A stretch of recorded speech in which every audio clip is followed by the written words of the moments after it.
Good evening, everybody. Welcome to Friday night's edition of Paranormal Question Day. We'll be right back right after a short intro.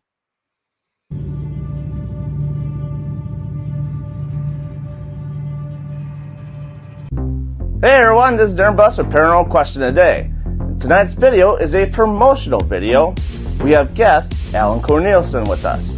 He is a paranormal author, a paranormal investigator, still does the paranormal yet, and he has written many books. He'll be showing those in the video as well. He sent me plenty of videos of evidence and what he has caught, so they're pretty cool, so we'll share those with you as well. So come on down, get a cup of coffee, eat some popcorn, have some nachos, whatever you want to grab. It's going to be a lot of fun. See you right after this. And we are back. Yeah. Hey, and I got the copy. There we go.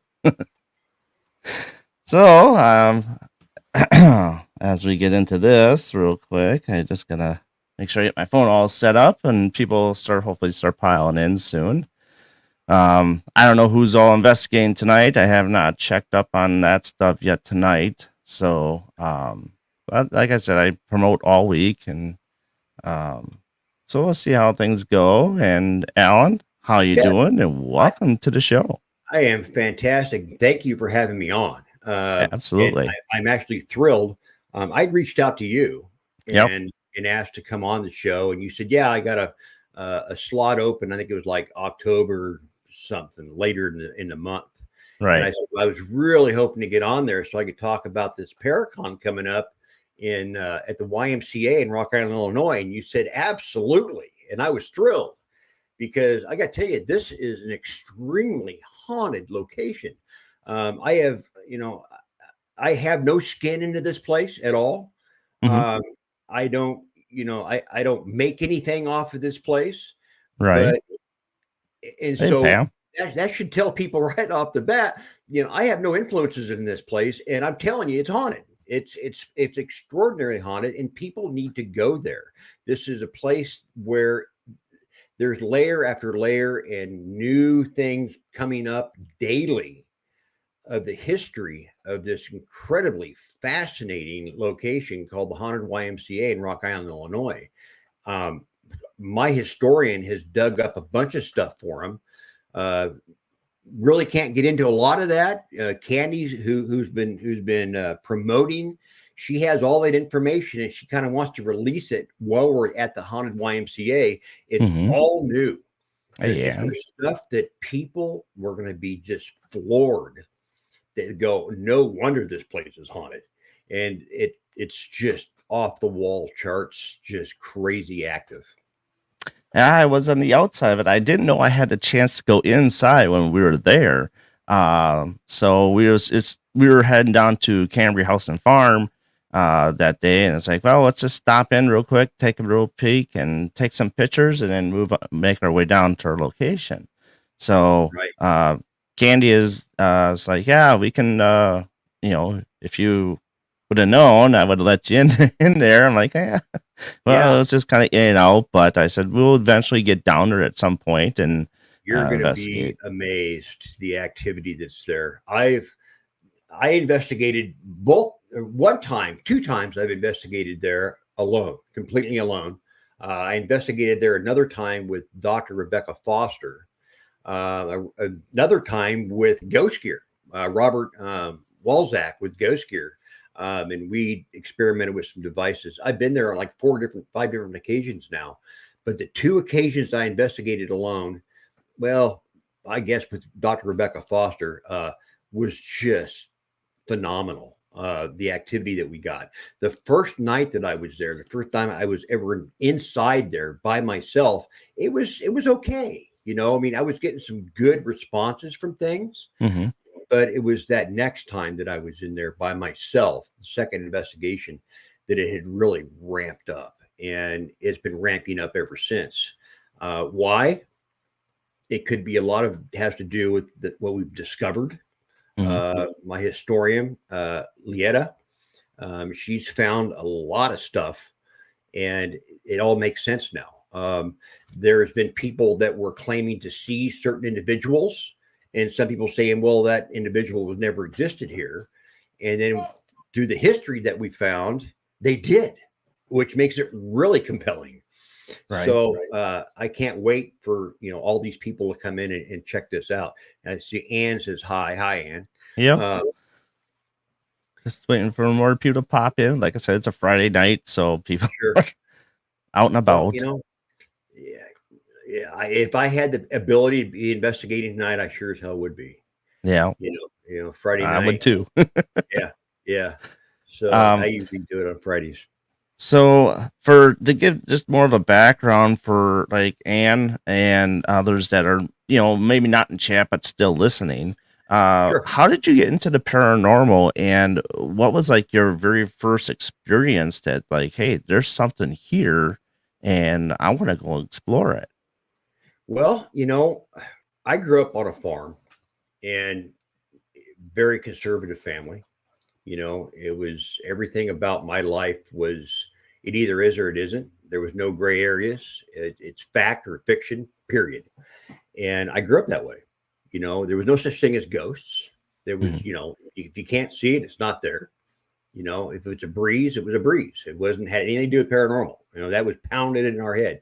Well, we didn't know what the word paranormal even meant back in 1968. So it wasn't later until, I lost my mother's wife, or my wife, my daughter's mother, in a fire, and lost everything. And we were living in a mobile home. It was furnished to us by the Red Cross, and we'd lived there for probably 4 months, give or take. One night, I put her to bed. Her name is Melinda, by the way. And I could hear her in her room talking. And I thought she was just playing with her My Little Ponies. She loved the Smurfs. She had a lot of little donated toys. And I let it go on. I didn't want to be that hard-ass dad. She just lost her mom 4 months earlier or so. And I didn't want to be that guy. Mm-hmm. So I just let it continue. And I talk about it in my book, In Too Deep. So eventually I got up from my chair. I was watching WWF wrestling with Hulk Hogan. All right, that's hey, I'm a wrestling fan too. 1982. Okay.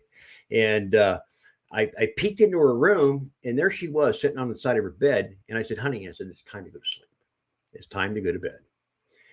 And I just turned around and I left. And I started walking back down the hallway. And I just kind of stopped. And I thought, that was really kind of odd. I turned back around. I kind of peeked into the bedroom one more time. I said, who are you talking to? I just figured it was an imaginary friend. I'm just playing with my toys or whatever the case might be. Mm-hmm. And she was looking at the closet, and she just pointed her little fingers out, and they were just little stubby fingers. She didn't make a gun, thing. Like it was just kind of pointed at the closet. And she turned to me, and with a very, very most matter-of-fact voice, she looked at me and she says, Mommy. And I was floored. I looked at that closet. I tried to look through the closet.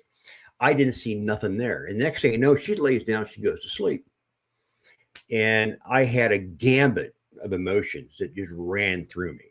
It was just like, oh my God, what is this all about? Is my daughter crazy? Am I crazy? Why couldn't I see what she sees? I was getting angry. I was getting angry at this little girl. And that's how it all started. It started with, what in the hell was this? And so the next thing you know, I'm doing lots and lots of trips to the library, trying to pull anything I could find on kids seeing ghosts and what a ghost even was, or, manifestations of something. And of course, back then, there wasn't a lot of information out there. The Warrens were out there. You could find magazine articles. You could find some books about ghosts, but they were sporadic throughout a library. And you kind of felt like an idiot when you walked in there and you kind of whispered to the librarian, where's your area for, ghosts, and they'd look at you like all of a sudden you grow a second head, and so that's kind of how it all started. And I began helping people. People would begin to say, hey, Allen, he's like really interested in ghosts, and I know this person who thinks they have a ghost in their house. Let's talk to Alan. He's been talking about it a lot. Mhm. And next thing you know, here I am, and I'm using these opportunities to hunt ghosts in people's houses, not for their benefit, but for mine. It was selfishness. I was wanting to find Teresa. I wanted to find her so bad. Mhm. And I realized at that point that I was starting to help people. I was starting to figure out, I was in construction. I was doing a lot of construction work. I understand the working of houses and how the environment could affect them. Right. And so I was figuring out, that they didn't have a ghost. It was this, that, or the other thing. And I realized I'm helping people. And then suddenly my own selfish needs took a back seat to helping others. And I began to do that. And I've been doing it now for 40 years. Wow. That's awesome. It's very unusual to see someone to have that many years of doing that, and it's fantastic that you still do it. Um, so what kind of equipment did you use back in the day? Because now we have all these array of equipment with people use their phones and all that stuff. What kind of equipment did you use back in the day to kind of like, help push it more forward? I found a lot of articles about using compasses, and I read this article about EVPs and how you could hear EVPs over a recording device. My first recorder was a Fisher Price. I think it was a My Little Pony or some kind of it was a Fisher Price tape recorder, for crying out loud. And that's what I did EVPs on. I used a Polaroid camera to take pictures. And one day, and I kind of take credit for this. I kind of take credit for designing the first EM device. Mhm. Wasn't really a device at all, in fact. But I read an article about how these energies had, like a DC manufactured charge to them. They were energy. And for some reason, it clicked in my head. And it clicked in my head when Melinda had got a gift from somebody. And this gift was packed in those little styrofoam peanuts.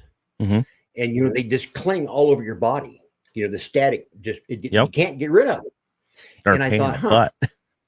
yeah, they are. You can't get. I thought, maybe you could use these to detect ghosts.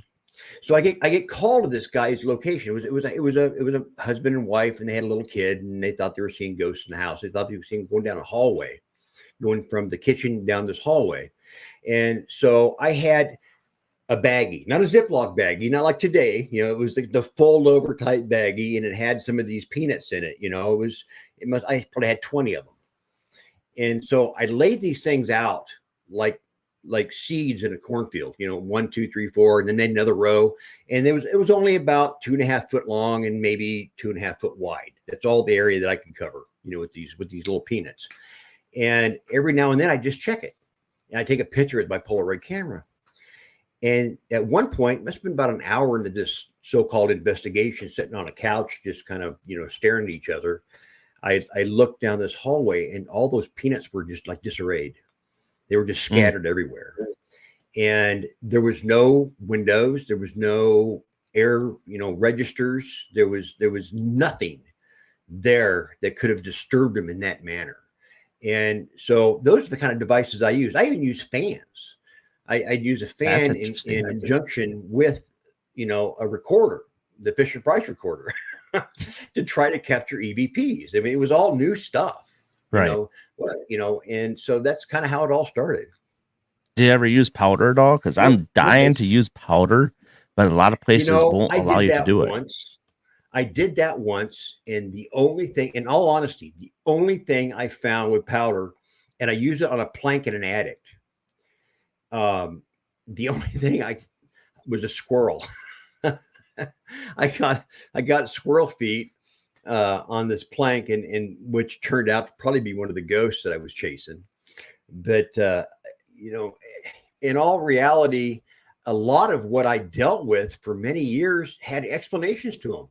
I had one couple. They were adamant that they were hearing voices in the basement. It was a brand new house to them. They never lived. It was brand new houses are notorious for conjuring up ghosts. They really are. This is a it's spec all house new. here. It's all new. It's just a creepy place. And they said, we're hearing people talking in the basement. And I listened for, a couple hours and nothing. And then we're just visiting a little bit, and the lights are all on. It wasn't like we shut the lights off in the house, not like they do it today. Everything's dark. Mm-hmm. And by God, we all heard it about the same time. It was like very audible, and it was coming from the basement. There was a doorway that kind of went down the steep staircase, and I went down there right away, and I had my little Fisher Price recorder. And I'm saying, is there someone down here? What's going on? And nothing. Nothing. Not a sound. I played it back, and of course, I didn't have headphones. I just had to lay the thing up to my ear. Mm-hmm. Didn't hear anything. Then it happened again. So finally, I decided I'm just going to go down there and just sit, and I'm just going to wait. And I found this little pail, and I think it was more like just like a coffee can. And I just kind of sat down on it. I just sat there and listened. And lo and behold, I heard those voices. And it was coming from the drain, the floor drain. This house had been vacant for so long before they moved in that the P-trap and the floor drain was dry. And the lateral that went out to the main drain was picking up all the toilets and showers and bathtubs and everything else that was draining into that main line. And that splashing was echoing up the pipe, and it was creating a sound like voices. Oh, wow. So as soon, and honest to God, that I took that little can, I put water in it, and I dumped it down that drain, and lo and behold, the voices were gone. So that's kind of been my career. That's deep. In paranormal. Trying to figure out why it's going on and what it is. That's our job. As we were talking about before the show started, put investigate in investigator. Not everything has to be paranormal. Right. And I thought, I had this by the balls. Sorry, but I do. I got a tight grip on all this paranormal stuff. Granted, my daughter's seen something, don't know what it was yet, but a lot of this can be explained. And then I went to this place, and my arrogance kicked me straight in the butt. And I realized, as the title says, In Too Deep, and it's INN after, in Stagecoach in, that I was in way too deep. I humbly state to this day that I am a novice when it comes to paranormal. It kicked my ass. It about destroyed my marriage. It destroyed a lot of things in my life. That was, to this day, it's a horrible place. It's an actual horrible place. I don't know if you know him or not. Chris Moon. No, I do not. He's a paranormal medium guy. He's been on all these shows. He's been on Ghost Adventures and all these shows. He's known all over the place, or some places, some circles anyway. He came to me and he said, Alan, he says, he came to the end. He wanted to see what this was all about. And he says, Alan, he says, I've been to the Sally House. And he says, that was like number one of my top 10 places in the world. He says, it's so freaking haunted. He says, but I've been in here now. He says, the Stagecoach Inn is the most haunted place I've ever been to in my entire life. It is so dark there. And yeah, it was bad. It was really bad. So still, hitting back on the old days and stuff like that. So how do you feel like how the paranormal is way back then, how it is now today, and how much of a transformation it is? What are your feelings about that?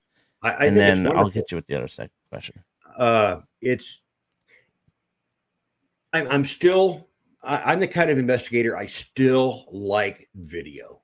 I just like video. I like untarnished evidence that hasn't been over zoomed, I guess, over pixelated to try to create something, where your eyes just automatically, your brain sees things, like, you see a cloud, that's a turtle, or that's a giraffe, or, right. And your mind sees what it wants to see. So I love video because it presents the truth in my mind. Unlike, anything that like the SLS camera, cool I'm piece on the of fence with equipment, that one. cool piece of equipment, but yet it is doing something. It is manufacturing something to look at. Where a camera doesn't manufacture anything, it just sees what it sees. Right. Again, the K2s and the millimeters, wonderful pieces of equipment. The K2 was designed for an electrician. They used those years ago for finding leakage in electrical panels, EM, because everybody knows that EM can make you really sick. And so when they would inspect these places, buildings and things, if they had too much leakage, it meant that there wasn't enough shielding on the wires. So therefore they had to make, changes in the wiring or, whatever the configurations of things. And then somebody decided, this might be good to understand the paranormal and disruption in our environment. Right. And so that's when the K2 came in. But it's so hit and miss there. And then the millimeter came along, which is also a great piece of equipment, but it can do the same thing. If you shake a millimeter too much, if you give it a good shake, you'll get registers of like 8.9. Yep. It's so again, I like equipment that is hands-free. You don't have to touch it. In fact, most of the millimeters that I use, or the ghost meters, which I love ghost meters. I love them because they're audible and visual. I put everything on tripods. Yep. I put little insertions in there where I can screw it down onto a tripod and let it stand. That way I'm not touching it. I don't like to be in contact with anything, because we all know them. Those people out there that, the haters of what we do, they'll say, well, it was probably something you did to it. Well, no, but no, I love the new technology, but I really don't care for the phone apps too much. I realize I just use a couple. They're free, they're cheap, but how do we really know they work? I mean, the main ones are the Ghost Tube, Necrophonics, which I can't stand the white and pink noise for too long because it makes you feel sick after a while. But I use like the Necrometer or Spirit Talker, which Spirit Talker is probably about the best $4 I ever spent, because it's been so accurate at a lot of locations, and it holds a word bank that you can go to print out. So I like that. I've never used one. I've never used one. I'm pretty much still old school. But that's the best way to go, I think.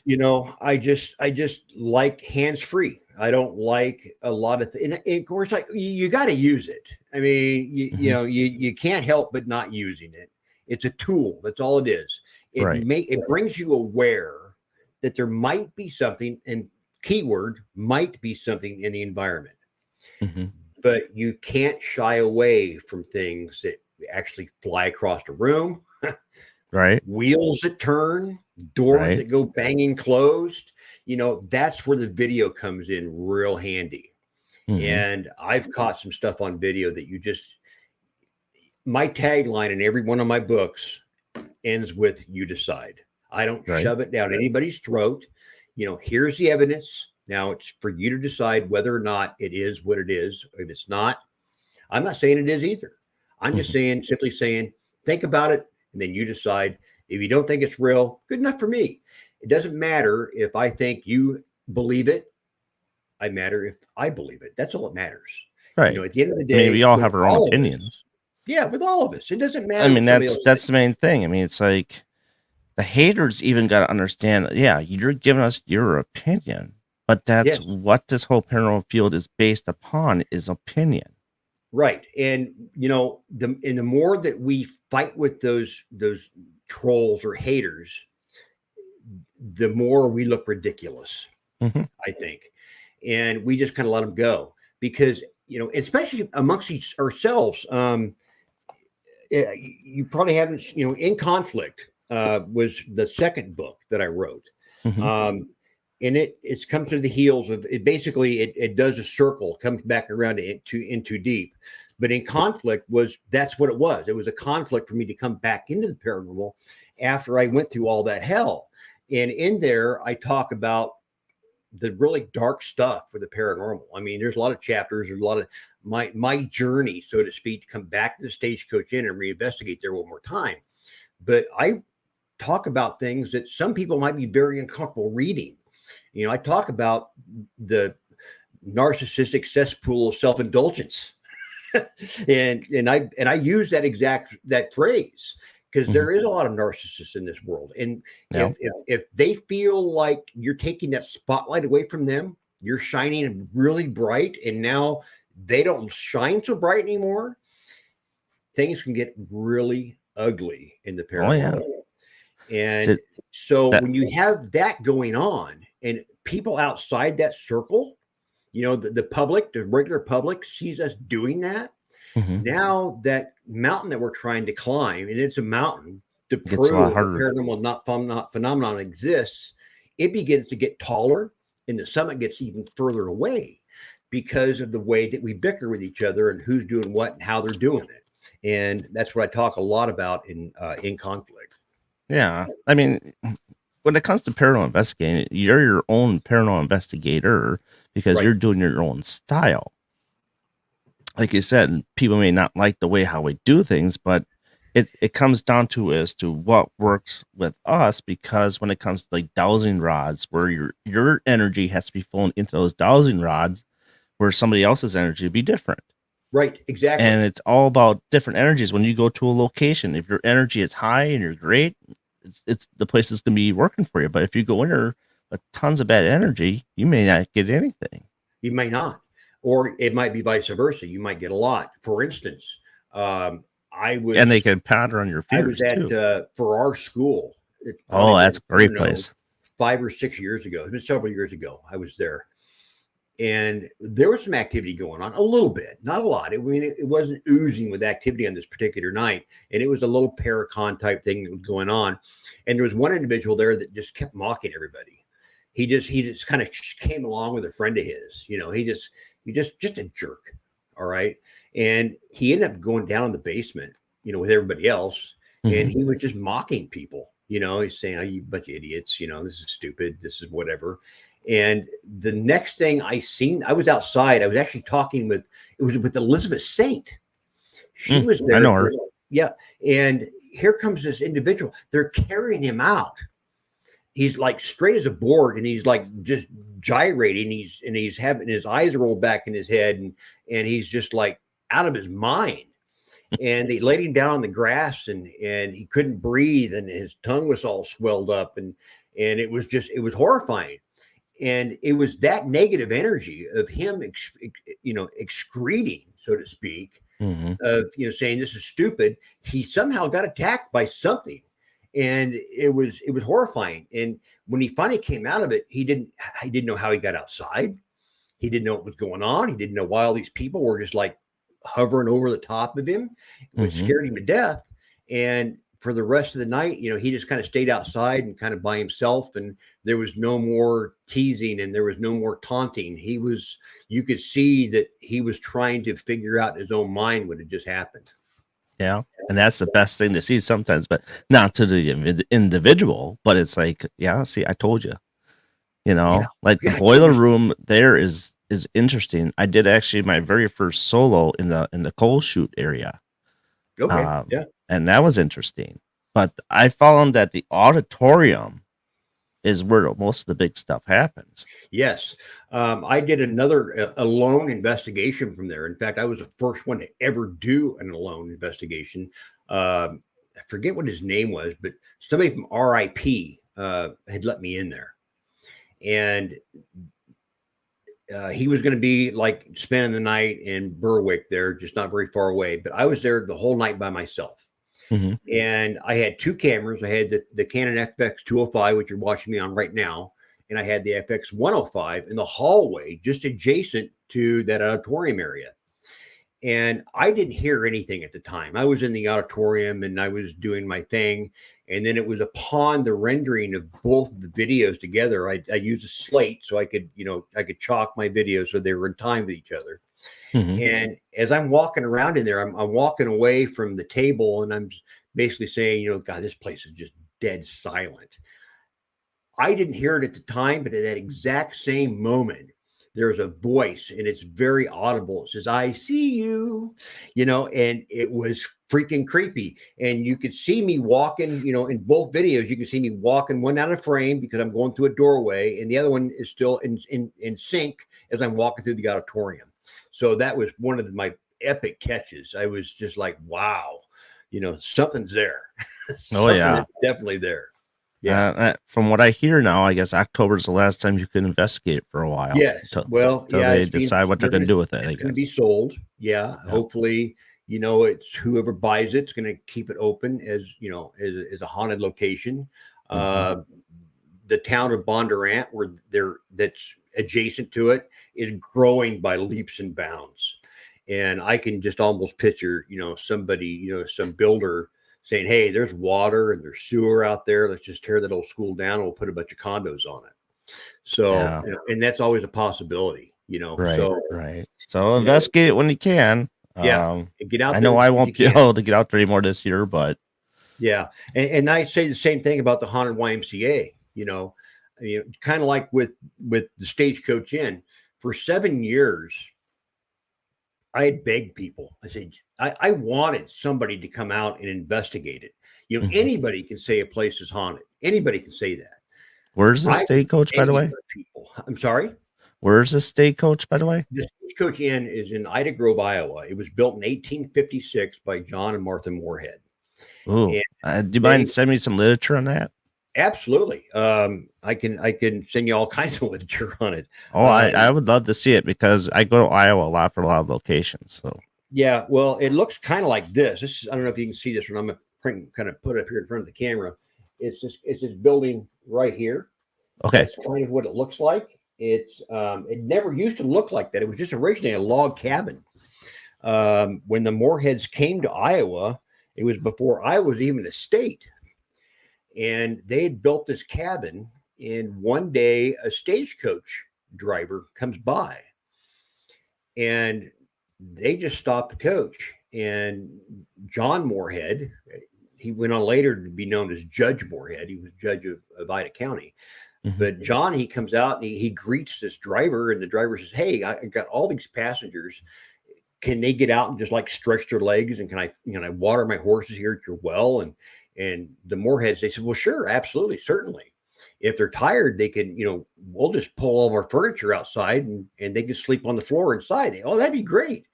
So what happened was, over time, all these drivers began to understand that, hey, if you stop at the Moorheads, they'll feed you, they'll give you a place to sleep, they'll give your horses a chance to rest. And they capitalized on that. And so over the years, the place began to grow. And as it grew, it became kind of the 1800s version of a convenience store. It was the courthouse, it was the post office, it was a school, it was a church, an inn, obviously, it was a hospital. It had a lot of different layers to it, and it was on Native American burial ground. And the reason we know that is because Anna and Martha would have little picnics outside under these oak trees that were surrounding this grove of trees. And they would start picking up beads off the ground. And the reason they did, the Sioux would bury their dead on scaffold or in limbs of trees. And so as the bodies would decompose, of course, the beads and all the jewelry and stuff would fall off onto the ground. Well, Martha had made up shoes and moccasins and put little beads on them and things of that nature. So yeah, it's also Native American burial ground. I could go on and tell you even creepier stories. Had involvement with the Oddfellows. It had suicides there. Strange. You said the Oddfellows? Yes. Oh, absolutely. Oh, there's the Oddfellow Inn. Is there a winery, right? Is that tied to it? I don't know. That's a good question. I'll have to look into that. Because that's in Missouri, I believe. That's probably in Missouri. This is Iowa. So, but yes, there was ties to the Oddfellows. There was one individual that was with the Oddfellows, and they believe there was meetings that went on out there because it was so far outside of town. But this individual named by the name of John Moore committed suicide on the property. Okay. And there's some really strange circumstances behind that suicide, and you can read about that in the book In Too Deep. And I get into even further and in conflict with the whole conspiracy theory. I've got the actual newspaper article about his death, and things just don't add up. I without giving away too much, I think the town had a little bit something to do with possibly his death. It could be. I mean, in those own days too, those towns were really nitpicky about things that are going on. Oh, yeah. I can tell you countless stories about town folk in there that kill each other, over little things. They'd poison each other's wells. There was one individual that killed a whole family. He'd poisoned their well because of some pig or something. I don't know. But there's just the town of Ida Grove has a lot of dark history tied to it. Back in the early 60s, there were two signs, one at each end, one at the west side of town, one at the east side of town. And both signs, as you come into town, red, blacks, don't let the sun set on you here. Oh, geez. That's dark. Yeah, I'd say. That is really, really dark. And there was one individual that went on a tour out there with me. I went to the library. I did some talking. I presented some videos and things of that nature about the Stagecoach Inn. And then I did a little tour. Well, the librarian was married to a color man. Nothing wrong with that. Nothing at all wrong with that. And they wanted to go on this little tour that I was going to present. There's like maybe six people that were with us. And I remember him vividly. She walked in, he walked in, I walked in behind him, and we stood in what was called the drover's room or the mud room. And all of a sudden, he shot past me, almost knocked me down, through the screen door, and went outside and began to just vomit for no reason. Geez. No reason at all. And once he was out there for a minute, he was fine. Absolutely fine. And I thought, wow, that was pretty weird. Maybe he just ate some food. It was really bad. It was probably 2 years later. I had another group. It was St. Croix Paranormal came in there. And, I know who they are. Okay. And they weren't really having a lot of activity. And they asked me to come in and see if I could help kind of amp things up a little bit because I knew a lot about the history. Yeah. And she owns the Boyd House, I believe. Yes, absolutely. Yep. I can't think of her name now. Last name is Foot, I believe. Joy Foot. Anyway, one of her investigators suddenly spoke up. She says, my great-grandfather's grandfather was a relative of Abraham Lincoln. Just like that. And the next thing you know, she says, my God, my back's on fire. Oh, boy. And something had scratched completely down the back of her back.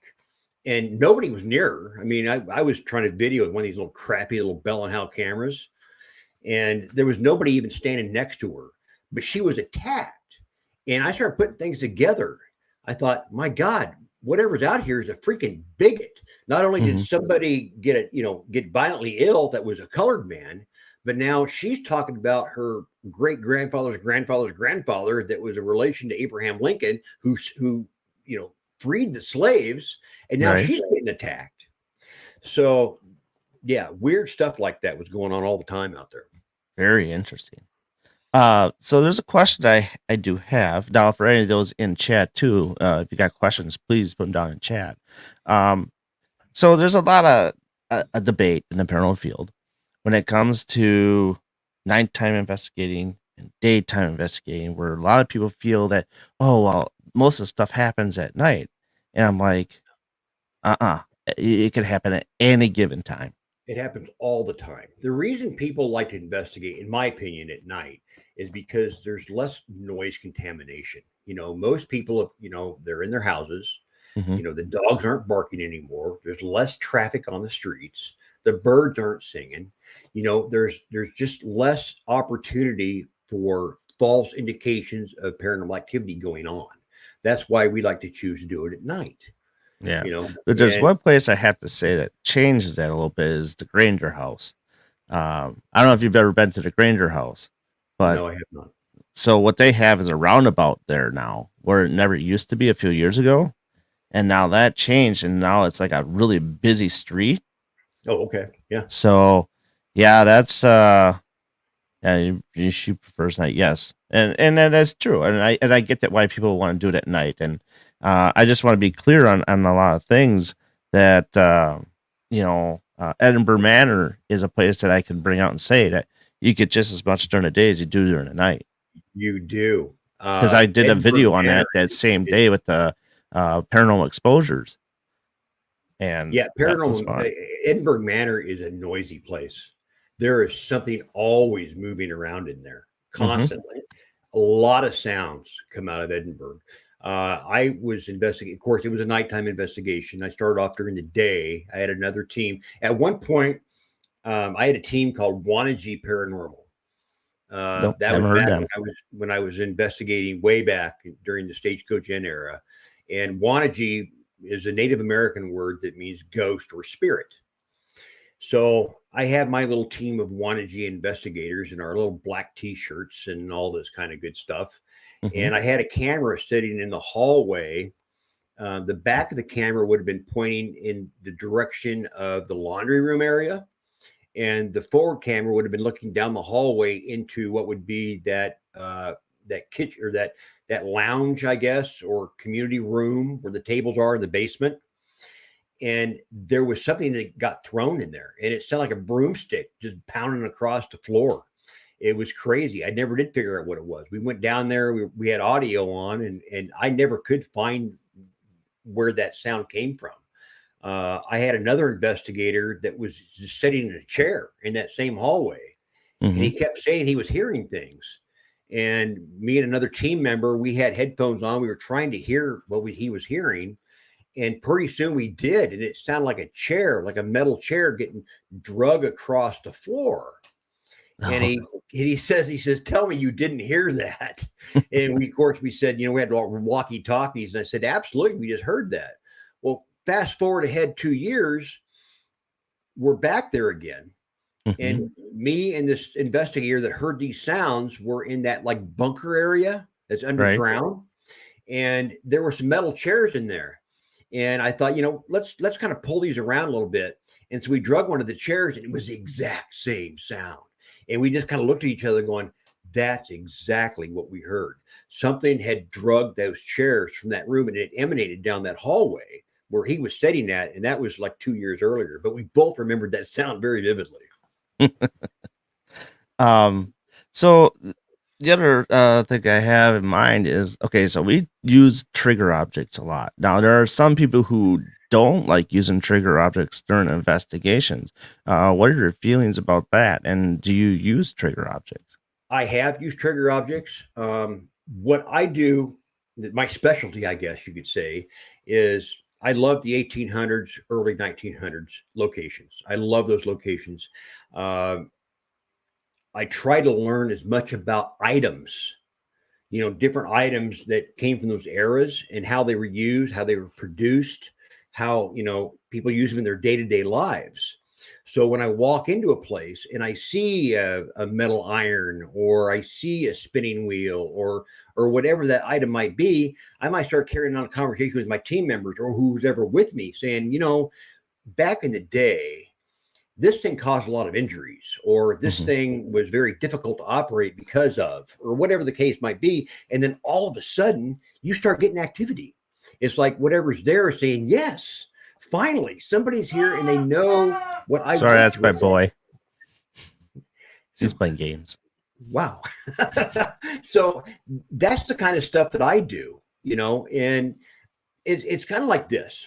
You ever been like in a bar, and you go in, you've never been in there before, and you say you get a drink, which I do not drink. I don't drink alcohol of any sort. But you're at a bar, and you notice behind the bars all these pictures, these these Hmm. these old black and white photos of 1962 in the state champion football team and the quarterback and all this kind of good stuff.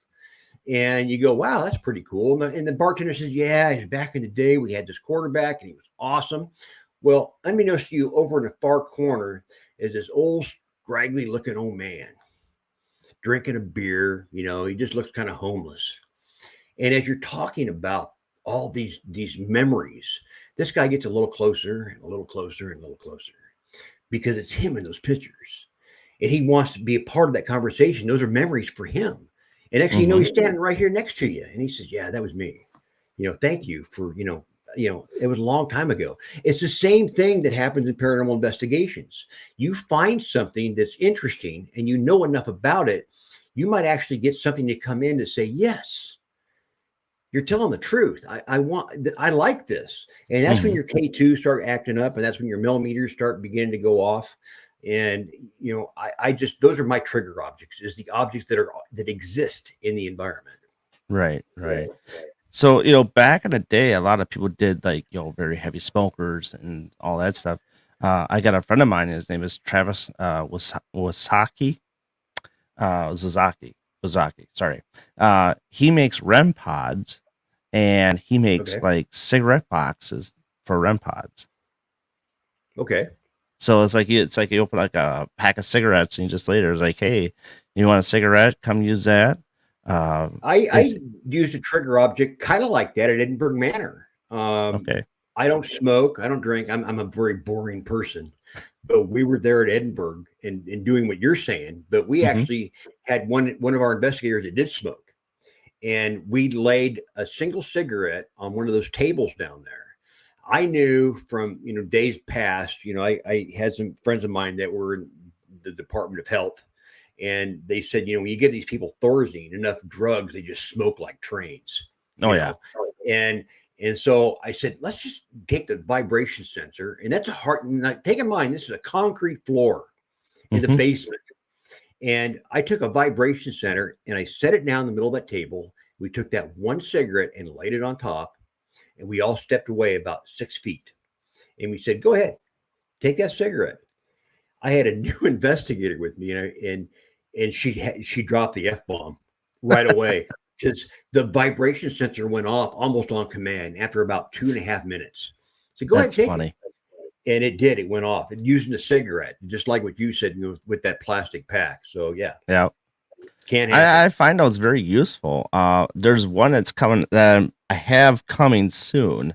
And I've told a lot of people that I might get a little flack from this, but it's nothing that I'm using as like a deep, dark thing. I'm having him make a Bible into a REM pod with a motion sensor built inside. So when the motion sensor, like those music boxes, I should say, when the music box goes off, it starts playing the Lord's Prayer. That would be interesting. You know, who knows what would happen? You might get a very violent reaction to, you know, to something like that. But I like trying new things. You know, Father Ruben Lopez, who, you know, he's a priest. He's a friend of mine. He's been on haunted hospitals. He's been on a lot of these shows. He is an exorcist. And he's been an exorcist for nearly 40 years. He's given me a lot of prayers. And he said, Alan, he says, if you ever are in a situation where you think something is demonic, he said, you know, ask it what is the living water, for one. And he says, you know, if it can't answer you and it gets very violent, you know, that's a good indicator that there's something demonic going on there, you know. And it says, make them say the Lord's Prayer. And if they begin to float off the ground, you know that there's something demonic going on there. So using a Bible, you know, and then having something say that, you know, begin to say the Lord's Prayer or whatever the case might be, may create a really dangerous environment. I don't know. I mean, that's not my intent to make it a dangerous environment. Sure, of course.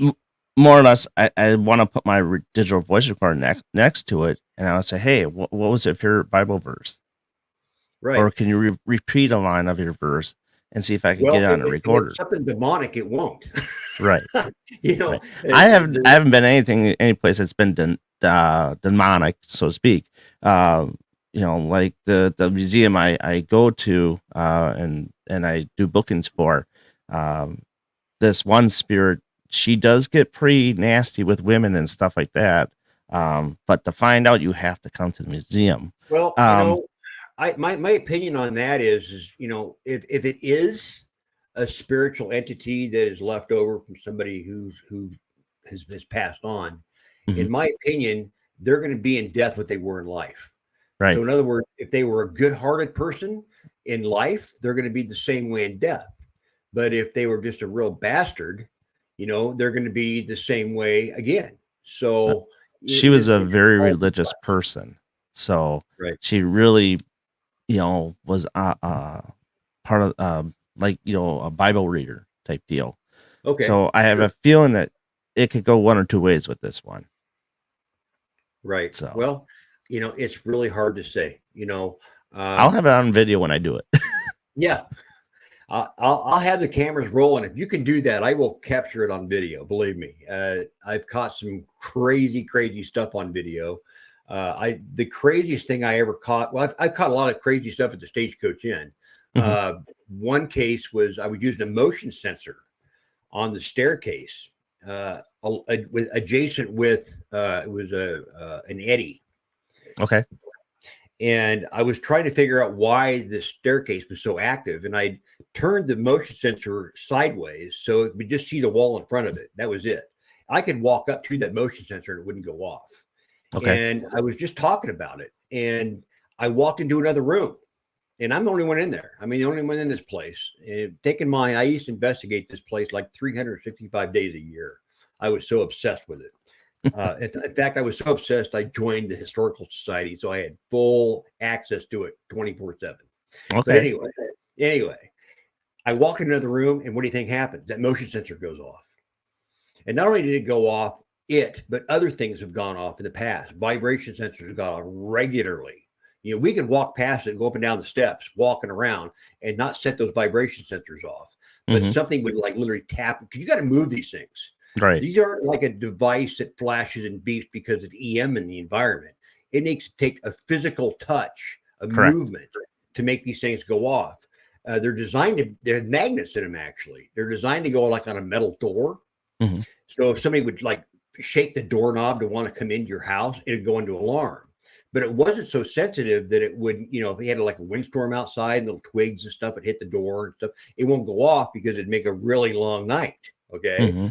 So whatever was there was physically, moving these things. And on this particular night, I had a motion sensor go off twice in that hallway. It had to walk right past it. And I was videoing, showing that wall was there. There was no way that, I was setting it off. Something that had figured out how to interact with these objects, knowing that I would interact with it.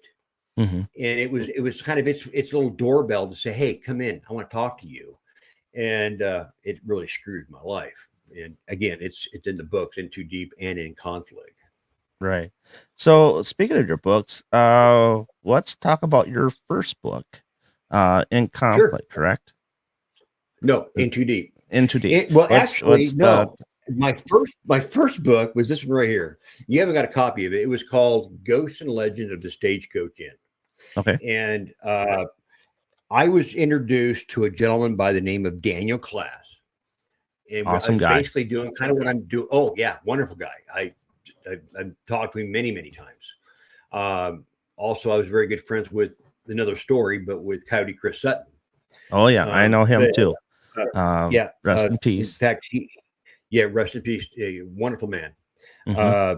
Anyway, I was doing kind of something like this one night on a live stream and talking about the Stagecoach Inn, and Daniel pops in and says, "Hey man," he said, "you need to write a book." I didn't really know Daniel that well, and I said, sure, whatever. And he says, "No, really." He says, "I'll message you after you're done." And so, of course, we had a little conversation back and forth through Messenger. And he says, "Just give me a few minutes." He says, "I'm going to talk to somebody." And about a half hour later, he comes back. He says, "Hey, I want you to talk to a guy. This is his name. He wants to talk to you about writing a book." Because I don't know nothing about writing books. I'd never done it. I wouldn't even know where to start. Yeah, exactly. And he says, "Alan, don't worry about it. This guy, he's a ghostwriter." Strange that he's a ghostwriter. And I thought, okay, that's simple. He said, "Just tell him the story and he'll make a book out of it." That's okay. I can do that. He said, "He's got your number on priority call. Just call him tomorrow. He wants to talk to you." And I said, "Okay, fine." So I called him the next day, and lo and behold, he picks the phone up about the second ring, and he says, "Tell me your story." And so I did. And we got about 45 minutes into this story of the Stagecoach Inn and of all of my experiences there and how it affected me in my life and it just turned everything upside down. And he says, Allen, stop. He says, I can't write this book. And my heart just sunk. I thought, yeah, story sucks. He says, no, that's not it. He says, this story is very compelling. He says, I can't write it in the manner that you're explaining it to me with the enthusiasm and the emotions that you are excreting right now. He says, I need you to write this book. I need 52,000 words. And so that's where Ghosts and Legends of Stagecoach Inn. I wrote it in 3 weeks. Literally wrote the book in 3 weeks. And later I found out that my publisher was not only a publisher and did a lot of other things, but he was a minister. He was a minister of the Church of Satan. You can't make what this a up. combination. Yeah. So it's like, okay, he's a minister of the Church of Satan. But also he was kind of, I mean, I don't like to use the word steal, but he wasn't being very honest with the book sales with me, which broke the contract that we had between each other. And so I was able to get rid of him. So now my inside joke with this book is not only did I investigate hell, but my publisher was a disciple of Satan. So anyway, and so that's when I got another publisher in California, and I came up with this one. I don't know if you've got a picture of it or not, but I don't think so. It's called In Too Deep, and it's INN as an in too deep. And I was in way too deep. I was in over my head.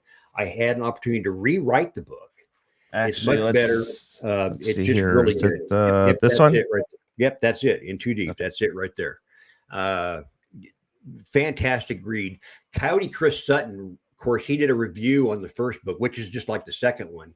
And in fact, I asked him, I said, Chris, can you write, a review on the book? And he says, oh, Allen, he says, I hate to do that. He says, I've had a lot of people ask me that. His mom was a professor of literature in some college someplace. So he was very well read himself. And he said, Allen, he says, I really hate to do that. He says, every time I, read something, it's like, oh, I was standing in the dark and all of a sudden something scared me. And, and then I went to this room and he says, I just can't do it. And I said, no, please, Chris, just read the book, please. And he said, all right, I'll do it for you just one time. And about 4 days later, he actually calls me and he says, Allen, he says, I'm going to write this review. And I said, really? He says, yeah. He says, you're the first person that I've ever met that actually wears his heart on his sleeve. He says, I'm going to say in this review that whether you've been investigating for 4 days or 4 decades, this is a book for every paranormal investigator to read because you explain to people how it can affect your life. And he said, it's a wonderful book. And for that to come from Chris was just hands down the best compliment I could have ever had. But yeah, that's and he was consoling me with In Conflict. And I was talking to him a lot about the book and how it was impacting me even to write it. And then during that process, that's when he passed away. Yeah, that was a hard one to swallow there. It was. It really was. Let's see here. So let's go into this book right here. That's In Conflict. After I'd left Ida Grove, and the reason I went there in the first place was because my wife's mother was very ill. And I had a great job in Des Moines, Iowa. I was putting in security systems, burglar alarms. I mean, really high-tech stuff. And she got really sick. And my wife says, we've got to go take care of Mom. And I said, absolutely. So I went to my employer and I said, she's really bad, but I've got to go up there. And they said, Allen, you do what you have to do. We're going to pay your unemployment. You're probably not going to be gone that long. I said, I doubt it. 6 weeks tops. She's in just bad shape. We were going to move into her house and I couldn't afford to pay rent any place or store anything. So Pam and we just said, you know what? Let's just sell everything. We'll move up there. And if she passes away, we'll just sell the house. we'll retain some money. We'll come back to Des Moines and we'll just find a place to live. Right. Fine. Perfect. Well, 1 week goes by, 2 weeks go by, 1 year goes by, 7 years go by. Wow. Yeah. So my after my first year there, her nephew, Andy, comes by the house, my Pam, that's her, and says, "Hey, man, you've been here for a while." He says, "You need to learn about, Ida Grove. I'm going to take you out to a place that you're great deer hunting. You love deer hunting. Mm-hmm. I'm going to take you out to Moorhead Park. Lots of deer out there. Everybody goes deer hunting out there." I said, "Okay, cool. Let's go." And so we go through this park and I see this house in there. And I go, "Dude," I said, is there somebody live out here?" He says, "Oh, no. That's the old Moorhead house. That's the old Stagecoach Inn. It's a museum." And that's how it all starts. But anyway, yeah, that's in too deep. And I found out that I knew enough to know that I didn't know enough about the paranormal, and it about destroyed me. And so when I came back to Ankeny, Iowa, Mm-hmm. I thought I was done with the paranormal. I said, "I'm done. I ain't going down that road again. No way." And a friend of mine who owns another network, I won't mention it, but he said, "Hey, Allen," he says, we did that really cool event out there. Let's do that again." I said, "I can't do that, buddy." I said, "I can't go back to that place." He said, "Well, just think about it." And I had pretty much separated myself from the paranormal. I didn't want to be any a part of it anymore. It, like again, about put me in divorce court with my wife. And so when I decided to, I started doing it in baby steps. I started reinvestigating, little residential things and kind of going over my failures and successes and how I let myself down and there was a lot of conflict going on in my life, and thus came the name In Conflict, and it's just a big long round circle to my final investigation of the Stagecoach Inn. In fact, the book kind of starts at the end of that investigation, and then it rewinds to coming back to Ankeny, Iowa, and then moving it forward to the point where I'm sitting in my old Durango outside the Stagecoach Inn in the morning after a very hellacious night. Wow. That's a very, very compelling story. And but 94,000 words. Jeez. I have a lot to say in that book. But I mean, that's the thing, though. You're getting it out there because it's such passion you're putting in that book, and I got chills just talking about it. But it's very cool how the way how you explain things, and it's very it's just a very neat story. Well, it is. It's something, people say, "Oh, it couldn't have been that bad." Well, some people it might not have been, and I say this in the book in Conflict. Some people, getting stuck in traffic may be hell. "Oh my God, this is the worst thing could happen. The air conditioner isn't working. People are honking at me." Well, another guy is going, "This ain't so bad. At least I ain't got to be homeless and my kids scream. I'm just sitting here having a great time." So what is hell for one person isn't necessarily hell for somebody else. Right. And at some point in every investigator's life, and I really hope it doesn't happen, but at some point, somebody's going to experience their own Stagecoach Inn. And when you do, that's when you're going to understand what I'm saying. Because people right now, they say, "Oh, it's not that bad. I'd go in there. I would go into that place." And it really upsets me because I'm thinking to myself, you don't get it. You've never really experienced paranormal phenomenon. If you are willing to go into a place that I say it'd be like me giving you a set of keys to a car that has no brakes. I have a conscience. So, why would I want to do that to somebody? And until you actually experience that in your own heart and you feel it and you live it and you understand how that darkness can affect you, that's kind of like, with, going to Edinburgh or Villisca and spending $300 to go in and is it haunted? Yeah, it's haunted. Well, why in the hell do I want to pay some money to go to a place that I experience for free? I don't need to do that. So now it's why I do just mostly paranormal investigations for residentials, But I Right. also, I'll do, paracons. We got this really cool event coming up for the YMCA, Yeah, you want to Rock promote Island, that? Illinois. And I am happy to do that. I'm happy to help Lisa out with that. Lisa Verna is a wonderful lady, and that place is very active. And that's why I'm here tonight. Granted, I want to talk about my books, but the YMCA is the place that you need to go. You can no longer investigate the Stagecoach Inn. That place has been shut down. Okay. Oh, okay. You never know.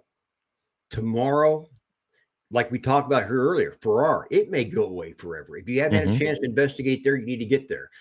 Who knows how long the YMCA is going to be there? And I'm telling you, there is a lot of crazy activity that goes on. I think that's why I'm so passionate about the YMCA, is because in a lot of respects, it mirrors the Stagecoach Inn and how I was trying to get people to come in to experience true paranormal phenomenon.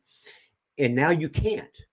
So I really push this location called the YMCA because it is so active. It's so incredibly active.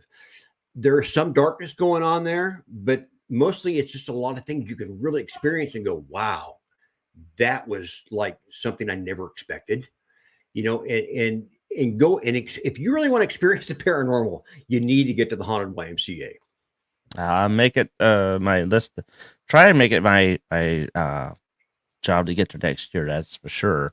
I know there's a sale going on for investigations and get it in before next year comes. But Well, yeah, there's like going to be 50 vendors, I think, there. I believe it ended up being like 70. I think 70 now. Okay, it could be. it's a lot. There's going to be a lot of vendors there. A lot of knowledge is going to be in those walls. A Yep. lot of people to talk to. A lot of very interesting people. Aaron Thomas from 28 Days is going to be there. Yep. So he's going to be there with his rings and stuff like that. But very cool guy. I've met him a couple times, and very nice man, very knowledgeable, Yep. very down to earth, matter of fact, easy to talk to, easy to approach. Oh yeah. And he's going to be there. I'll be there. Ghost Gear is going to be there. But it's the activity there. I've caught some stuff there that is just amazing. Before we get into the videos here, so the one with the spindle, this is at the Spinning wheel? Stagecoach. Yeah, that was at the Stagecoach Inn. I was actually there. This is the whole story. I got off work, and I talk a lot about that vibration sensor. I use it a lot on the steps, and I was there during the day, and I was trying to figure out why that vibration sensor would go off in the steps in the broad daylight. I was trying to figure it out. And we had caught out of the corner of our eye what we thought was the spinning wheel turning. Maybe we weren't real sure. And I was looking at this vibration sensor, and I was, talking to the camera and saying, yeah, I'm trying to figure this out today. And I'm kind of walking around, and I made the comment, I believe, I said, well, maybe that thing will turn for me today. And I happened to pan around, and just show the video. Here we go. These things occur, but they do occur. And look at that. Look at that. Are you kidding me? Yeah. I'm telling you, man, I had to nail my shoes down to the floor at that very moment. That was the craziest thing. And it was just like, wow. Yeah, that floored me. And that was probably one of the best captures I'd ever made. And out of the clear blue, I was using a Sony Handycam, and that was it. That was the whole. I left. I just picked up that vibration sensor that never did go off, and I went home. That was the first time that during the daylight hours, right? I said, you know what? There's something going on here that I don't really want a part of, even in the daylight. So yeah, I pretty much left. That's funny. Let's see here. So we'll start with now. The next, all these clips here are from the rest of them, I should say, from YMCA, correct? Yes. Okay, so we will start with clip clip 3. So you want to talk about clip 3 before we start playing it? I don't even know what clip 3 even is. I'm sorry. Oh, you're in a hallway. When I sent them to you, I just kind of threw them on the email and I said, "Here they are." So if you want to kind of let's see here. in, I clip, can. Let's see. Clip 3 is the tower. Oh yeah. Ghost Gear. Funny story about the tower. Robert Walzak had gave me this tower. He says, "Take this one." He said, "It doesn't work." He said, "It works maybe sometimes." He said, "I can't get it to go off for nothing." He used a plasma ball on it. He tried cell phones on it. He tried, doing everything, and it might beep or it might flash a couple times, but that was about it. And I used it as a residential location, and it was working like crazy. So I thought, well, I'll take it to the YMCA with me. And I happened to sit it in this hallway. And Robert was at home. He was watching me do this live stream when I was getting some incredible activity out of it. And I was asking him, I said, "Robert, if you can hear me, can you tell me if this is normal?" And he comes back on with my phone within like 10 minutes. And he says to me, he says, "No," he says, "a phone will not set that off.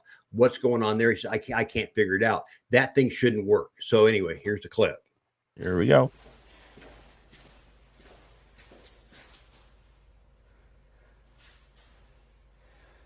Hello.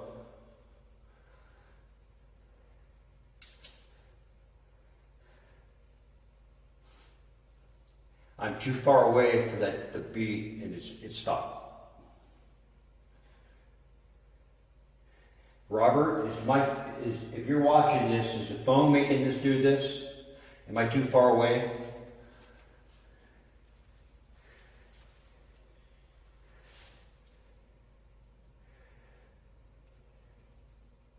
I am. I'm going to back up some.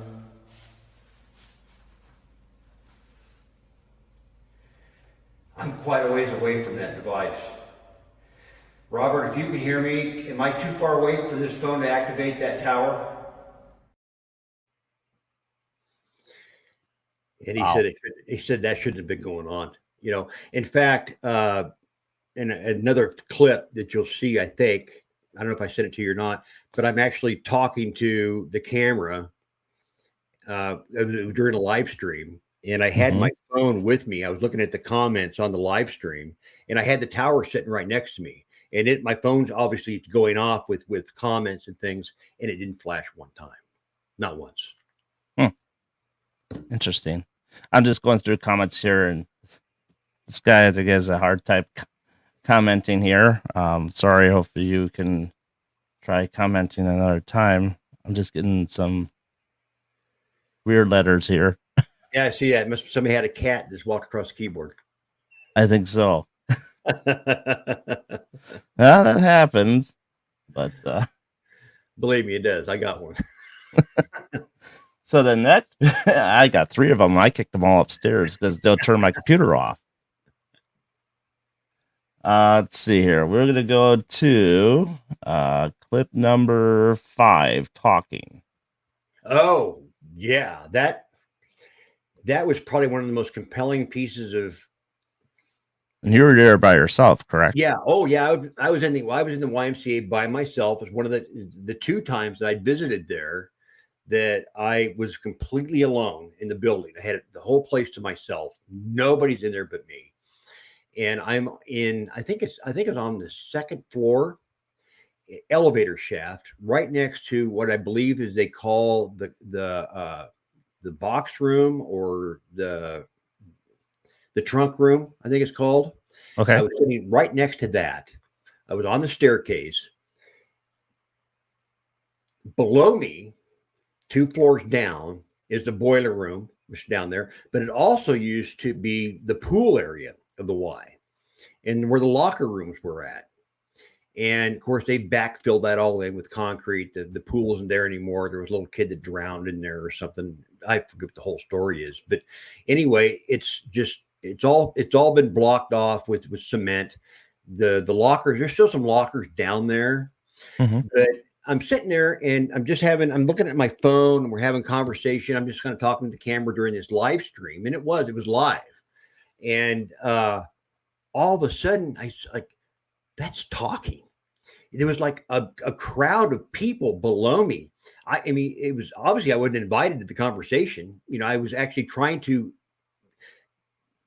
generate, I was talking to them back and they weren't talking to me. It was like they were just a large crowd. I was waiting for somebody to get their butt snapped with a towel. I mean, it sounded like a locker room. And people, I was watching it on my phone. They said, Alan, do you hear that? I had the shotgun microphone going on this camera you see me on, Right. shotgun microphone, and it's hearing all this, and people are hearing it live.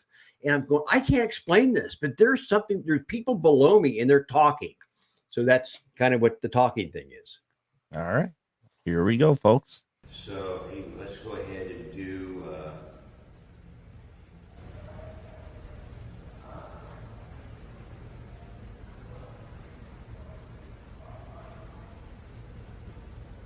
Are you hearing that?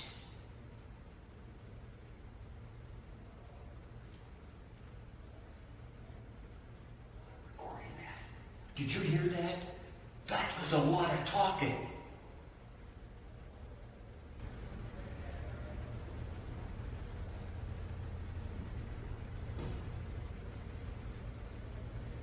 Did you hear that? Come on, you guys, tell me you heard that. Yeah, that's pretty cool to catch something like that. That's the haunted YMCA. That's why I keep telling people, you got to go to this place. And if you can get in there, you don't even really have to investigate. Just sit down and listen to that environment. It speaks, it makes noises, it moves around. You can just sit there with a digital recorder or camera and let it run on you, and you're going to catch something. I mean, it's just that active. There's just stuff going on there all the time. Wow. So the next one we got is debunking the tower. Okay.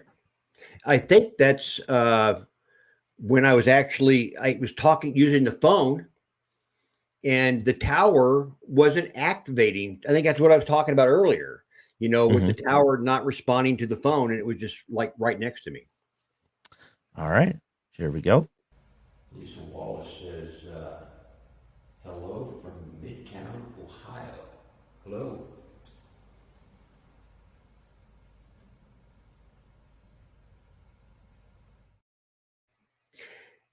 The whole time that I was there on that phone, I mean, it was just like within 2.5 foot of that tower. It never blinked.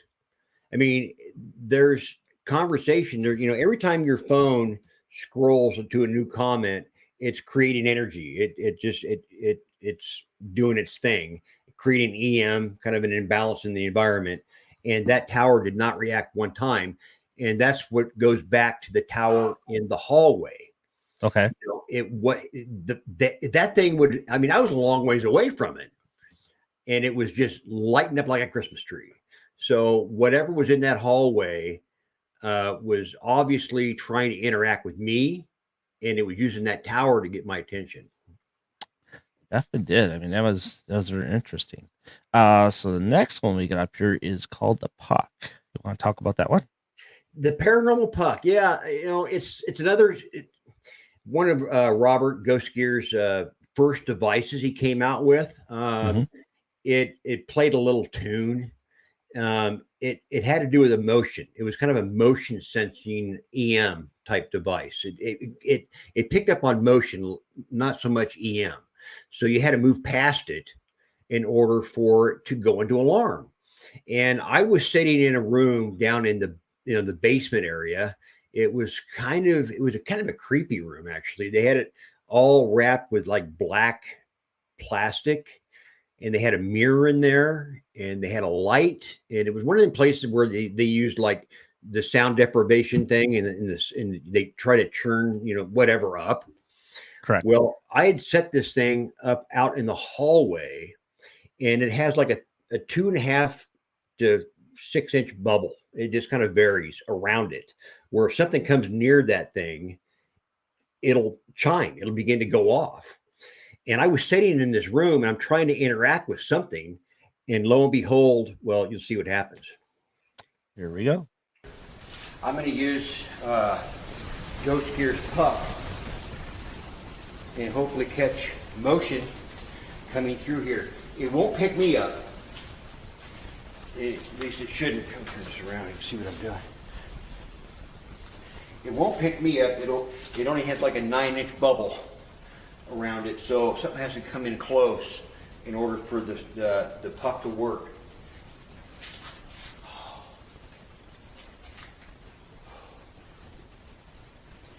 Try to poise myself here just for a moment.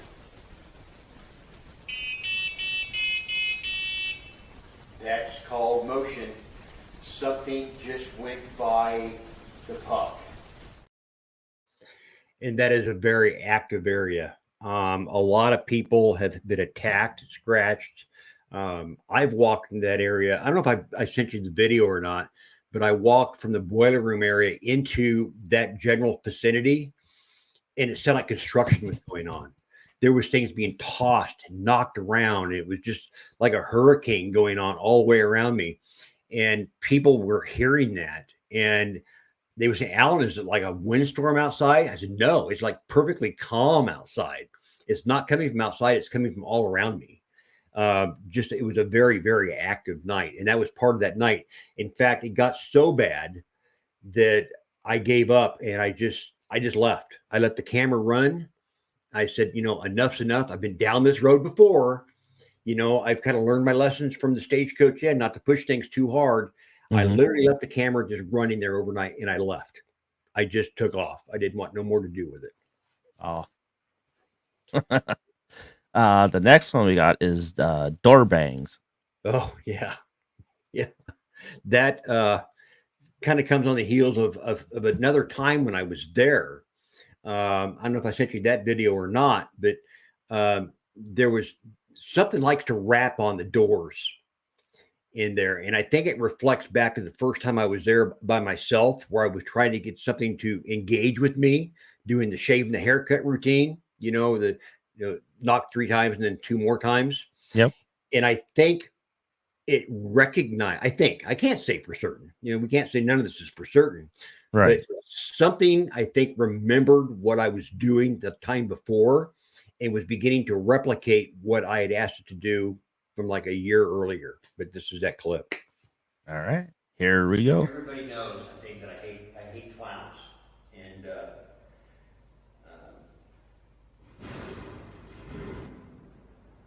there it goes again.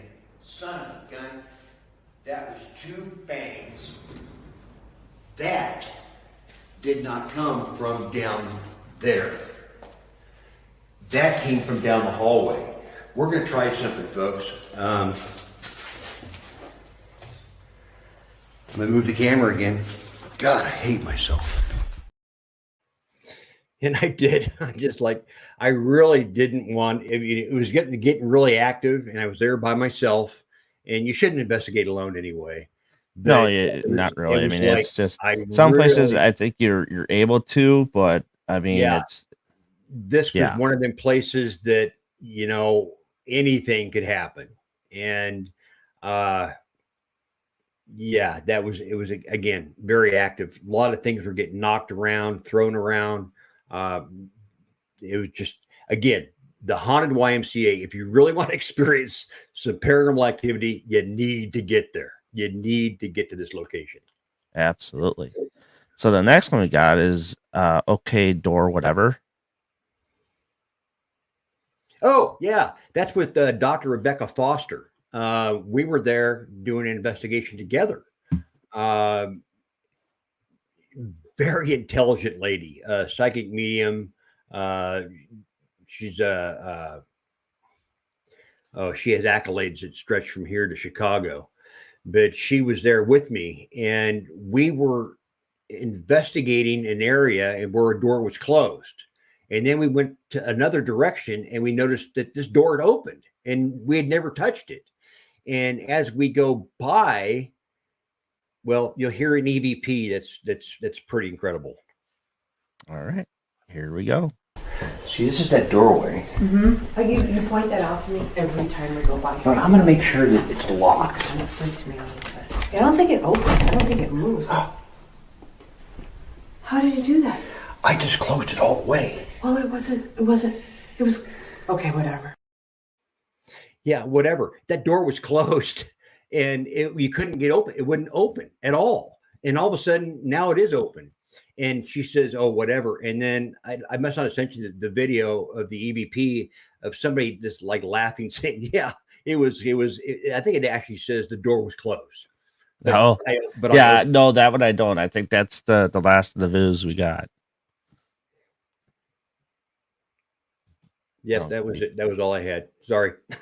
Oh no, that's okay. I mean, I can bring you on another time too. We can show some more videos I have and stuff. So much evidence from that one location. It's just overwhelming. I could have spent hours just, plucking through all those little nuggets of activity. A lot of people, they capture things or they hear things. I had been fortunate in my career to actually catch a lot of stuff on video. That's what I think is the most compelling. Sure, you can take pictures of what you think is an orb or a shadow figure or whatever. But again, like we talked at the beginning of this conversation, I love video because you can't fudge it. You just can't. What you see is what you get. Right. Absolutely. I'm more, I mean, I'd like to see more video, but there's nothing really I have caught yet. But man, the digital voice recorder I use it's a Philips voice tracer. Okay. It's a newer one. It's been around for probably at least 4 or 5 years, but sure. I have gotten so many EVPs on that one versus using a Tascam GR05X I have too. Okay. There's so much interference with that Tascam. I'm like, I'm done with it. I'm going with this Philips. Right. I use an Olympus. I just use an Olympus digital recorder, and what I like about it is I can plug a set of headphones into it and listen to it live. I can hear what it's hearing, and it's recorded at the same time. Yeah, I could do that with the Philips too. Yeah, it's very interesting. Yeah, I just love an Olympus. But again, with these digital recorders, you got to remember one thing, and I'm probably my own worst advocate when it comes to debunking. I am horrible. I beat myself up because part of the reason why Wannabe Paranormal disbanded years back was because my entire team left. They got pissed off at me because I wouldn't post anything. We would catch something, or we thought we did, and we'd have it on video, and it just would stick in my throat. I think, this is really good, but I just feel like it has an explanation to it. I couldn't, present it to anybody because I would have felt like a real dumbass if somebody was saying, Alan, don't you see this? This is what it is. And I go, oh, crap. You're right. That's what it was. It wasn't paranormal at all. So I am my own worst judgment when it comes to paranormal evidence. Well, I mean, you're not the only one. There's a lot of people that won't post stuff. I don't have no problems posting stuff. It's a lot to do with orbs. Like everybody says, don't want to see an orb, don't want to see none of it because that's just too far in between. And I agree, it is. Yeah, and I've had those arguments, and I don't even argue about it anymore. When I see pictures of orbs or something, a shadowy looking face in a window on Facebook or Instagram or whatever, I just scroll on past it. I don't comment on it. I don't say anything. It might be really compelling. It really might be something that interests me, but there's so much of it out there that I just don't say anything anymore because it can cause so much commotion. If you for a second say, oh yeah, that's the real thing, there's some troll going to come out there and say, hey man, you're just nuts. You're crazy.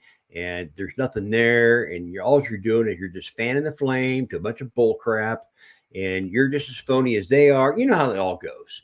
So I'd say put your ass in his spot and see what happens. Yeah. And so I just kind of just mind my own business and I collect what I can collect. I believe it's there. I don't know what it is. Whatever it is, it interacts.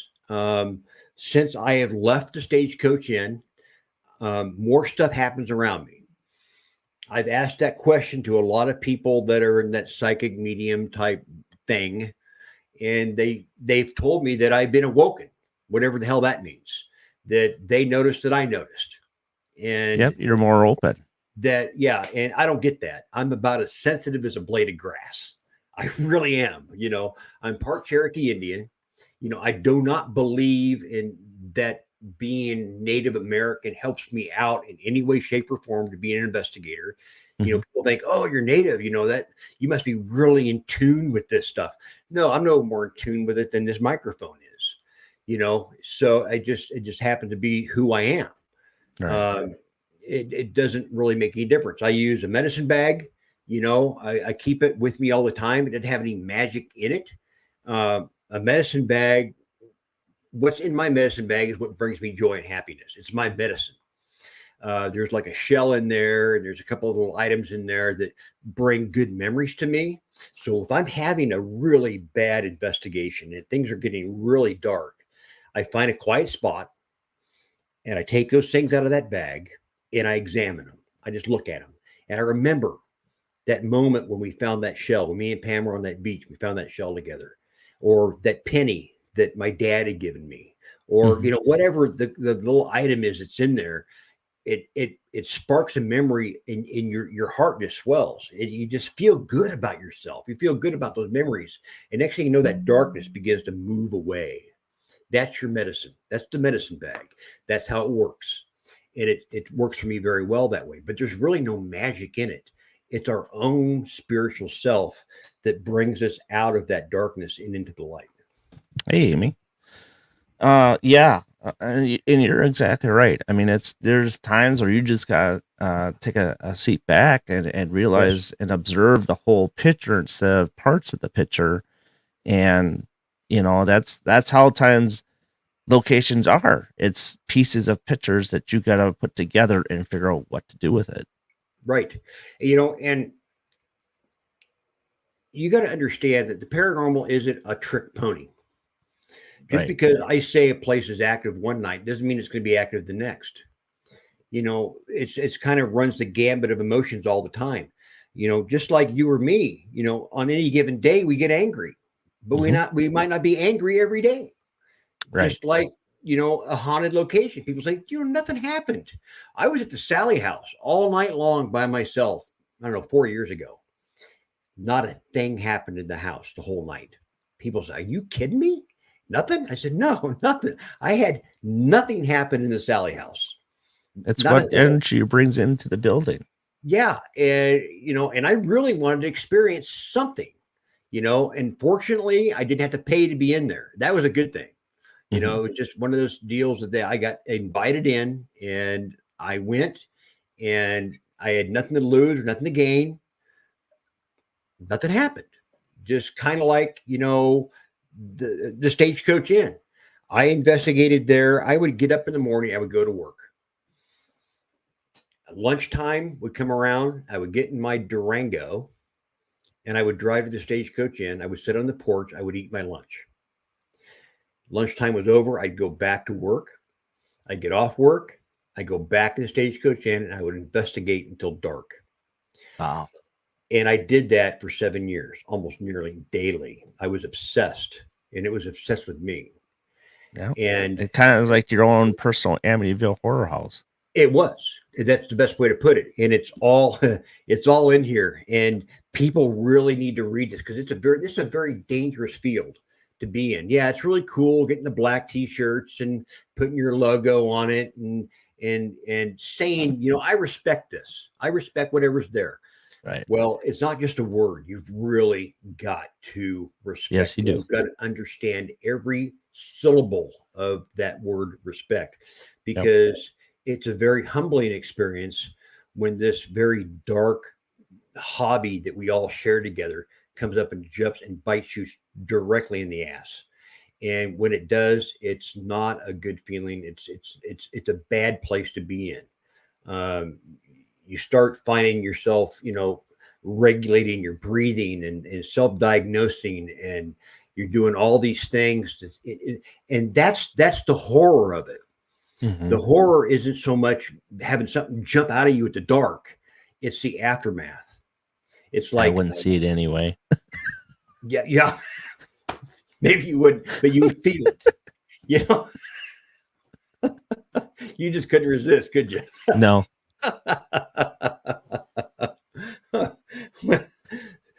So yeah, nobody needs to really, in all honesty, nobody needs to experience a stagecoach in. It's really cool to be in this field. It really is. But until you've actually, and I can preach it all day long, and say how bad it was. People say, Mhm. it couldn't be that bad. Come on. I've done this for a long time, and yeah, it was kind of creepy, and maybe I got a little nauseous or whatever, but I've oh my God, you know, you don't believe me? I put a warning label on the stagecoach inn that says "Do not investigate here." And if you want to investigate, well, then I'll tell you what. I'm going to give you a glass of antifreeze that says "Do not drink." Go ahead and drink that too. That's that's the best way I can make my Carry a point. bottle of holy water with you and douse you with it. Yeah, that's the best way I can make my point. Yeah, with the Sally House, I did experience a really cool thing at the Sally House. I wasn't there. I was watching it during a Facebook Live where my friends from Raven Rove's Paranormal was there. And so they were, and in fact, believe was Traveler's Moon with them? I can't remember if Traveler's Moon was with them as well, but so they put a phone up in a room where all the toys and all that stuff are for the kids, and they just let it play. It says we're gonna go out for lunch or dinner, so to speak, and because I did the whole tour with them on Facebook when they're showing the whole building and stuff, and my friend Kim Purvis was also in the chat as well. And so we were just listening. We could hear all sort of stuff outside. We could hear the knocks and all this stuff. And, things are going. And then I think 15 minutes into the video, all of a sudden I start hearing sorry. I started hearing talking downstairs. Hi, Amy. And I'm like, I had to listen and like, oh, that's Cynthia's voice. And I'm like, are you in a kitchen? And some were watching it and like, no, we're gone. We've been gone for 15 minutes. I'm like, it sounds like you're in the kitchen. And it was her doppelganger coming right through Facebook Live. That's crazy. That reminds me of a story that happened in Too Deep. I had a lot of people that over time came forward that had grown up at Ida Grove and it grew up around the inn before it became a museum. It was just a rundown old building. And a lot of them were kids from back in the early 70s to late 60s. And during the summer, they would go out to the old inn because it had this huge yard to it, surrounded with trees and stuff. And they kind of would taunt each other to go inside. And it was getting later in the evening. This one little gal, she said it was getting later in the evening, and we all decided to play some hide and go seek. And we were going to do it inside of the inn, And it was kind of treacherous because all the floors were rotted out of the place. I mean, the roof wasn't that great. I mean, it was just pretty much dilapidated. And so she had made her way into this little cubby hole, which we found out later. If you know anything about the inn, that cubby hole was used to hide children in the 1800s when Indians were near, and they would go in this little cubby hole and they would put a dresser in front of the hole. So if the Indians would come into the inn, if they were attacked, we're talking Sioux Indians, maybe the children would be spared. So anyway, she finds this little cubby hole and she goes in there. And she's trying to be as quiet as she can. She says she could see shadows of the kids walking back and forth, in the upstairs area, and pretty soon they just subsided. And then next thing you know, she says she felt something grab her by the shoulder and she screamed. She did, it wasn't like a scared scream. It was just a scream, startled. And she runs out of the hole. She thought she was caught. Okay, tag, you're out. She goes outside. She says, okay, who grabbed me? And the kids outside said, we've been out here now for like 20 minutes wondering where you were even at. The game's been over for a while. And she says, no. She says, somebody was in that hole with me and they grabbed me from behind. And so that kind of mirrors that. When the Stagecoach Inn was built or rebuilt, it was built by a gentleman by the name of Doc Kenny. He was the county veterinarian, but he was also the grandfather of Andy. That's that individual that took me to the ride through the park. That was my wife's nephew. All right, that was his grandfather. That was the chief whatever for the historical society. I was in the inn one afternoon. I was doing some EVPs, and I just basically stated, and I should send it to you at some point. It's on the Audacity. And I said, I don't know who's here, but you might, if this is Doc Kenny that's here, Doc Kenny, you might know somebody that I know. And his name is Andy Miller. I go home like the next day, and I'm going through all these EVPs. And I get to this particular EVP where I'm talking to Doc Kenny, or I'm trying to hope to make contact with Doc Kenny. And I hear myself say, and you might know somebody I know, and his name is, and you hear this voice come through. It says, Andy. Before I say Andy, and it's very clear, it's crystal clear. So I said, hey, Pam, I said, do me a favor, call Andy. I want him to come here and listen to something. And Andy was very much a religious man, did not believe in the supernatural, did not believe in the paranormal, didn't really he didn't even think about it. Didn't mean anything to him. And he comes up and he says, hey, what's going on? I say, I want you to hear something. So we sit down on my laptop and I give him my headphones. I said, I want you to listen to this. So he puts the headphones on and he's sitting there just kind of just nodding his head a little bit. And you can hear me talking, And then all of a sudden the blood, you can just see it wash from his face. And he looks at me and he says, my God, that was Grandpa. And I got to tell you, every follicle in my body just stood up. And he was stunned. He says, that was Grandpa. Who would know him? Who would know his voice better than Andy? And he had no idea what he was getting ready to listen to. And he said, that was Grandpa. And I talk about that in the book. He never talked about it from that point on. He took the headphones off and he left my house. He never even remotely wanted to talk about it again, ever.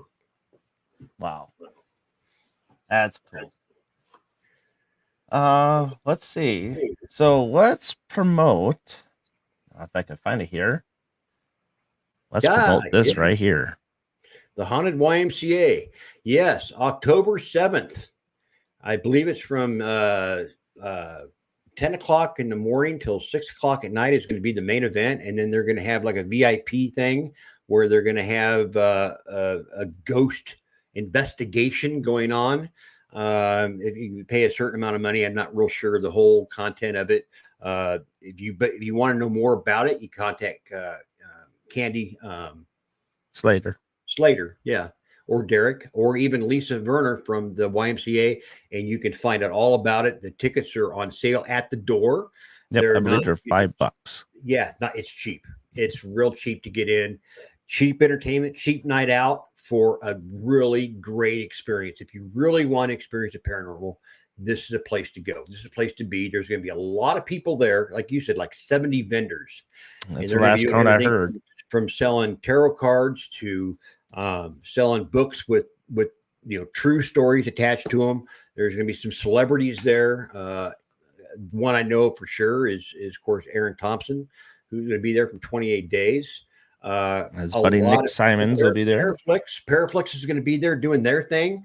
Yep. It's just going to be an all-out, just a great time. And I would encourage you to show up on, I believe it's Saturday, October 7th. And it's going to be a great time. Ghost Gear is going to be there. Good friend of mine, Robert Walzak, who owns Ghost Gear. He'll have the puck, or not the puck. He'll have one of his music boxes, one of his new creations, and the cool box. Yeah, it's just gonna be a really great all around event, and it's gonna be the biggest. As far as I'm concerned, the biggest event of the year anywhere. No big celebrities are going to be there, but there's going to be a lot of people with a lot of knowledge that are there. Just because you've been on TV, just because your name starts with a Z, and you got your own TV show, doesn't mean that you know everything. I've met a lot of people in my years in the paranormal that have never been on television before, but know a hell of a lot more than some of those people you see on TV. Sorry, we And froze. you see that? Am I still there? Yep, you're there. Okay. Yeah. If you've ever seen these shows on TV, I know people that hands down know more about what goes on with the paranormal than any of these people do on TV. They're out there. And some of the people that are going to be there for this night's investigation, you're going to be amazed how much you can learn from them. You don't have to be on TV to be smart. They just got lucky. These people got lucky and they got on TV, and now they're not on TV anymore because the network's starting to drop them and they don't have no place to go, so they're doing silly events places. And anyway, you know the story. But it's going to be a great time. Oh yeah, I wish I could be there. Unfortunately, I will not be able to because I actually have an event going on at the museum in Watoma. Yeah. Okay. So, which, by the way, I'm trying to get out there to see that. I need to get out there and check that out. Absolutely, we could talk more after the show and stuff. Yeah. But other than that, I thank you, Alan, for coming on. I'm definitely gonna have to have you come back on again. We can do a little more, go a little bit more into your books and stuff like that. We can show some more videos if you'd like. And it's been a real pleasure to have you on. It was very cool stories that you were showing us and telling us, and greatly appreciate you coming on. Not a problem, man. Anytime. Awesome. Greatly appreciate it. So everyone, thank you for joining us tonight on the Paranormal Question of the Day, the promotional episode. And remember to stick around for the BB3 TV network shows, which this is on, and the Paranormal Brew shows. We're on there as well. And if you don't have Facebook and you want to go to YouTube, you can go to MGS Paranormal on YouTube channel, and you'll catch these shows on all at the same time. So pick your poison, which one you want to chat in. So thank you all for joining us tonight, and we'll be back, I believe. I don't know. I think the 15th. We'll be back on the 15th. I'd like to say real quick, if I could, just go to darkriverpublications.com, and that's where you can find both of my books, In Too Deep and In Conflict. Or you can also go to the Dark River or ALLEN Corneilson author page, just ALLEN Corneilson author page, and you can get a link to my website, darkriverpublications.com, and pick up your copies of In Too Deep or In Conflict. Unfortunately, I do not have but 10 of the original books left. And if you're interested in one of those, give me a chat because they're kind of expensive, but there's a really cool story behind them. Absolutely. So once again, thank you all for joining us tonight. That's Alan, and I'm Darren, and you've been watching the Paranormal Question of the Day. So long, everybody.